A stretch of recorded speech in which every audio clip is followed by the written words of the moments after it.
Hello नमस्कार दोस्तों, स्वागत है आपका अपने YouTube चैनल पे। तो आज अपनी बात करेंगे प्रश्नावली नंबर 2.2। और यदि आपने 2.1 नहीं देखी है तो वो अपने YouTube चैनल पे अपलोड की गई है, तो आप वहां से देख सकते हैं। तो प्रश्नावली नंबर 2.2 का पहला सवाल है x² - 2x - 8 बराबर 0। यहाँ पे अपने शून्य निकालना है, शून्य, और इनके जो शून्यकों का योग और गुणनफल की सत्यता देखनी है। तो सबसे पहले अपने बात करते हैं इसके शून्य को निकालेंगे, या इनको बोल सकते हैं मूल। तो कैसे निकालते हैं, पहले c और a का गुना करते हैं, c गुना a। तो यहाँ पे कितना है, c का मान कितना है -8 गुना में a का मान कितना है 1, तो बराबर आ जाएगा -8। अब -8 का ऐसे टुकड़ों में तोड़ना है कि उनका जोड़ या घटाओ -2 आए। तो इनको करते हैं, 8 को कर लेते हैं, तो 4 2 2 2 दूना 4। तो यहाँ पे लिख सकते हैं माइनस का 4x प्लस का 2x, तो बराबर कितना आ जाएगा -2x। यहाँ पे मान लिख लेते हैं माइनस का 4x प्लस का 2x -8 बराबर 0। यहाँ पे कॉमन आएगा x कॉमन लिया, x -4। यहाँ पे कॉमन लेंगे 2, तो x -4 बराबर 0। यहाँ पे x -4, यहाँ पे x -4 कॉमन लेंगे, तो क्या बचेगा x + 2 बराबर 0। अब इनके शून्य का आगे इनका मान निकालेंगे, तो x -4 बराबर 0, तो x बराबर 4। यहाँ से निकालेंगे तो x + 2 बराबर 0, x बराबर -2। अपने पास आगे एक तो शून्य का मान आ गया 4 और एक आ गया -2। अब अपने इनके योग और गुणनफल निकालना है। देखो अपने पास दो चीजें हैं, अल्फा प्लस बीटा किसके बराबर होना चाहिए -b/a। करते हैं, अल्फा का मान मानो 4, बीटा का मान -2, तो 4 - 2 बराबर -b/a। b का मान अपने पास कितना है -2, यहाँ पे -2/a। a का मान यहाँ पे कितना है 1। x² के गुणा में जो भी संख्या होती है उसको अपने a मानते हैं, a माना जाता है, a बोलते हैं। तो यहाँ पे आ गया 1। यहाँ पे देखिए 4 - 2 2। यहाँ पे बात करें तो माइनस और माइनस का गुणा करते हैं तो प्लस, तो यहाँ पे आ जाएगा 2। तो इनके योगफल की बात किया तो 2 बराबर 2, ये बिल्कुल सत्य है। अब बात करते हैं इनके गुणनफल की। शून्यकों का गुणनफल, शून्यकों का गुणनफल किसके बराबर आना चाहिए c/a। c का मान कितना है -8, तो -8 बटा में a का मान कितना है 1, तो बराबर कितना आ जाएगा -8। अब अपने पास जो शून्य का इनको गुणा करके देखते हैं, तो अल्फा गुणा बीटा बराबर 4 गुणा में -2 बराबर -8। यहाँ पे -8, यहाँ पे भी -8। मतलब ये जो शून्य का ये बिल्कुल सही है और सत्यता पे खरे उतरते हैं। अब अपने बात करते हैं क्वेश्चन नंबर 2 की। क्वेश्चन नंबर 1 हो गया अच्छे से। आपको अच्छे से मेहनत करनी है ताकि आपके अच्छे से अच्छे नंबर आए और आप कामयाब हो पाओ। घबराना नहीं है, मैथ से अच्छे से करना है। क्वेश्चन नंबर 2, अपने इसके 3 सवाल कर लेंगे, 6 सवाल है, 3 सवाल कर लेंगे। तो यहाँ पे है क्वेश्चन नंबर 2, 4s² - 4s + 1 बराबर 0। तो यहाँ पे अपने क्या करेंगे, 4s² - 4s -2s + 1। यहाँ पे 2s कॉमन लेंगे तो बचेगा 2s - 1। यहाँ पे -1 कॉमन लेंगे तो 2s - 1 बराबर 0, बराबर 0। यहाँ पे 2s - 1 कॉमन लेंगे तो क्या बचेगा 2s - 1 बराबर 0। दोनों शून्य समान है, 2s - 1 2s - 1, तो 2s - 1 बराबर 0 तो 2s बराबर 1 और s बराबर आ जाएगा 1/2। दूसरा शून्य का आ जाएगा 1/2।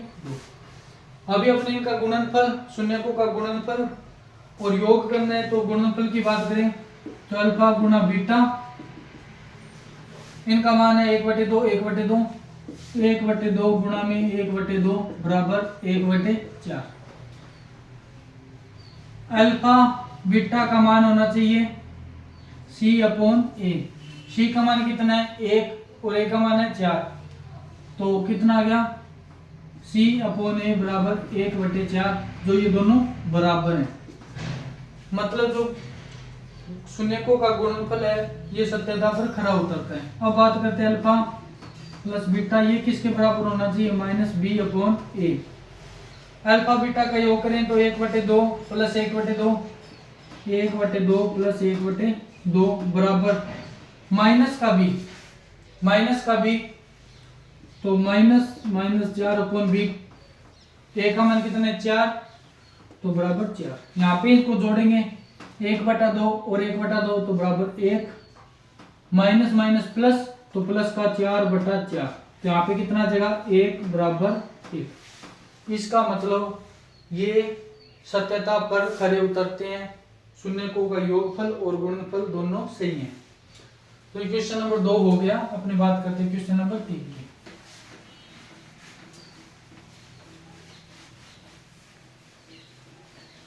क्वेश्चन नंबर 3, अपने पास क्वेश्चन नंबर 3 है 6x² -3 -7x बराबर 0। सबसे पहले अपने इनको जो व्यापक रूप है उसके अंदर लिख लेंगे। तो 6x² -7x -3 बराबर 0। 6 3 18 को ऐसे लिखना है कि जोड़ या घटाओ -7x आ जाए और उनका गुणनफल 18x² आ जाए। तो 18 का अपने गुणनखंड करते हैं 9 3 3, तो यहाँ पे आ जाएगा 9 - 2 बराबर 7। तो 6x² -9x प्लस के 2x -3 बराबर 0। यहाँ पे अपने कॉमन लेंगे 3x, तो बचेगा 2x -3। यहाँ पे अपने कॉमन लेंगे प्लस का 1, तो 2x -3। 2x -3 कॉमन लेंगे 2x -3, तो बचेगा 3x + 1 बराबर 0। तो इनको इधर लेके जाएंगे तो 2x -3 बराबर 0, तो 2x बराबर 3 और x बराबर 3/2। इसकी बात करें तो 3x + 1 बराबर 0, 3x बराबर -1, x बराबर -1/3। अब अपने गुणनफल करें तो अल्फा प्लस बीटा बराबर -b/a। अल्फा का मान 3/2 और बीटा का मान -1/3। 3/2 -1/3 बराबर b का मान 7, तो -7/a का मान 6, तो यहाँ लिख लेते हैं 6। यहाँ पे जो इनका कॉमन लेंगे जो है वह क्या बोलते हैं इनको लघुत्तम लेंगे, तो लघुत्तम आ जाएगा 6। यहाँ पे 3 3 9 -2 बराबर माइनस माइनस प्लस, तो 7/6। 9 में से 2 जाएंगे तो 7/6, तो यहाँ पे आ जाएगा 7/6। अल्फा प्लस बीटा का जो योग है खरा उतरता है। अब अपनी बात करते हैं गुणनफल की। अल्फा बीटा बराबर c/a। अल्फा का मान 3/2 गुणा बीटा का मान -1/3 बराबर c का मान अपने पास कितना है -3 और a का मान कितना है 6। इनको काटेंगे तो इन्हें कम 3 3 गुना 6, तो -1/2। इनको अपने गुणा करेंगे तो माइनस आ जाएगा बाहर 3/2 गुणा में 1/3, तो आ जाएगा -1/2। -1/2 कहने का मतलब ये सत्यता पर खरे उतरते हैं। अब इसकी अपनी बात कर ली है। अब करें क्वेश्चन नंबर 2।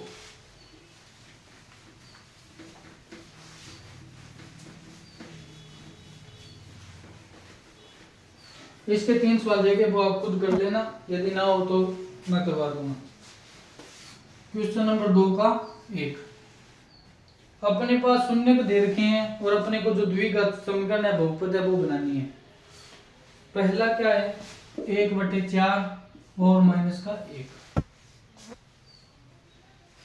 तो पहली संख्या ये क्या है, योग, और ये क्या है, गुणनफल।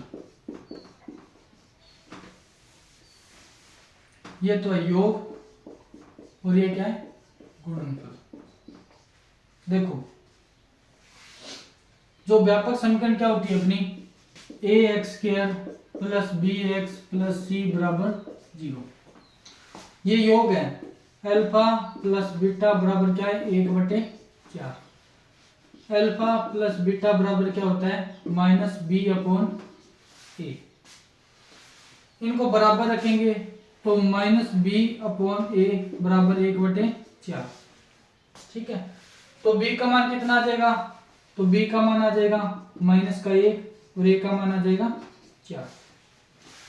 अब करते हैं गुणनफल, अल्फा गुणा बीटा का गुणनफल क्या होता है, c/a। तो अल्फा गुणा बीटा का जो अपने गुणनफल कितना दे रखा है, -1। इनको बराबर रखेंगे तो c/a बराबर -1।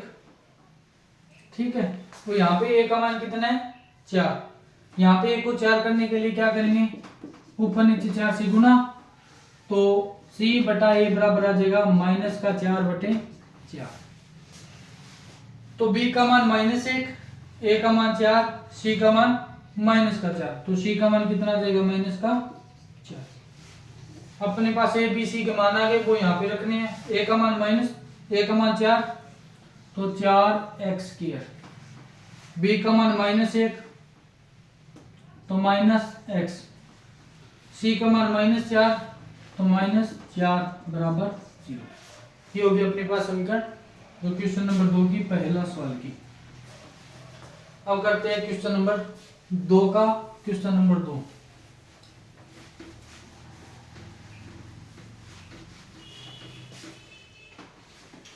क्वेश्चन नंबर 2 अपने को दे रखा है √2 और 1/3। पहला योग है, ये गुणनफल है। तो अल्फा प्लस बीटा बराबर -b/a बराबर √2।